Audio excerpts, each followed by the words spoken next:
দাম ধরে রাখতে বাজার থেকে ডলার কিনছে বাংলাদেশ ব্যাংক। ১.৫ মাসে কেনা হয়েছে প্রায় ১১৩ কোটি ডলার। রপ্তানি এবং রেমিটেন্সের স্বার্থেই এমন উদ্যোগ বলে জানিয়েছে নিয়ন্ত্রক সংস্থা। মুখপাত্র জানিয়েছেন, দামের ওপর কোনো হস্তক্ষেপ করা হচ্ছে না, অতিরিক্ত যোগান কমিয়ে আনার মাধ্যমে বাজার স্বাভাবিক রাখা হচ্ছে।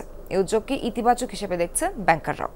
ব্যাংকিং চ্যানেলে ডলারের দাম কমে গেলে বিকল্প পথে রেমিটেন্স চলে যেতে পারে বলে আশঙ্কা তাদের। নতুন ব্লেন্ডে আরো রিচ অ্যারোমায় সেলন ফ্যামিলি ব্লেন্ড টে। অস্থিরতা কাটিয়ে গেল ১ বছরের বেশি সময় ধরে স্থিতিশীল রয়েছে ডলার বাজার। লেনদেন হচ্ছে ১২১ থেকে ১২২ টাকার মধ্যে। আইএমএফের চাপে গেল মে মাসে বাজার ভিত্তিক করা হয় ডলার। এরপরও বড় ধরনের কোনো পরিবর্তন হয়নি দামে, উল্টো যোগান বৃদ্ধিতে কিছুটা কমতে থাকে দাম। জুলাইয়ের মাঝামাঝিতে তা নেমে আসে ১২০ টাকারও নিচে। মূলত রপ্তানি এবং রেমিটেন্সের উচ্চ প্রবৃদ্ধিতে বাজারে সরবরাহ বাড়ে ডলারের।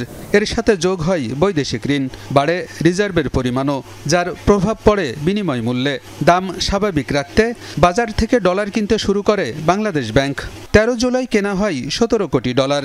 সর্বশেষ ১৩.২ কোটি ডলার কেনা হয়েছে ৪ সেপ্টেম্বর। সব মিলিয়ে এখন পর্যন্ত কেনা হয়েছে প্রায় ১১৩ কোটি ডলার। বাংলাদেশ ব্যাংকের মুখপাত্র জানিয়েছেন, রপ্তানি এবং রেমিটেন্সের ক্ষতির কথা চিন্তা করেই ডলারের দাম ধরে রাখার সিদ্ধান্ত নিয়েছে বাংলাদেশ ব্যাংক।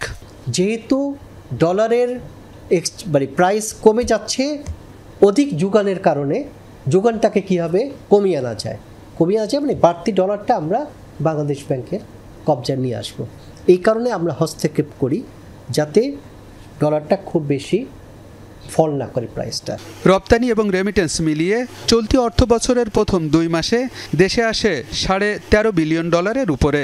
এ সময় আমদানি এবং ঋণ পরিশোধে ব্যয় হয়েছে ১০.৫ বিলিয়ন ডলারের কিছু বেশি। ফলে বড় একটি অংশ উদ্বৃত্ত থেকে যায়। বাড়তি ডলার টেন্ডারের মাধ্যমে কিনে নেয় বাংলাদেশ ব্যাংক। আপনারা এও জানেন যে ব্যাংকগুলোর একটা নেট ওপেন পজিশন থাকে, যে তারা কতটুকু ডলার তারা হোল্ড করতে পারবে।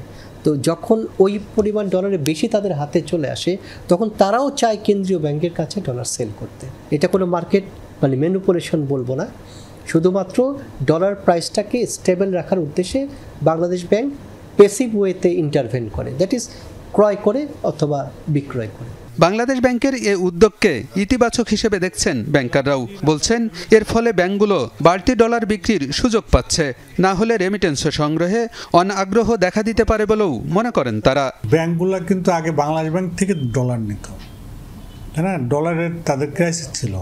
এখন তাদের কাছে যে ডলারটা আছে, এটা বাংলাদেশ ব্যাংক তাদের কাছ থেকে নিচ্ছে। এটা স্বাভাবিক প্রক্রিয়া, এটা কোনো কৃত্রিম কোনো প্রক্রিয়া না, এটা স্বাভাবিক প্রক্রিয়া। এবং এটার মাধ্যমে বাংলাদেশ ব্যাংকের রিজার্ভ বাড়তেছে এবং ব্যাংকগুলোও তাদের ডলার বিক্রি করার একটা ক্ষেত্র পেয়েছে।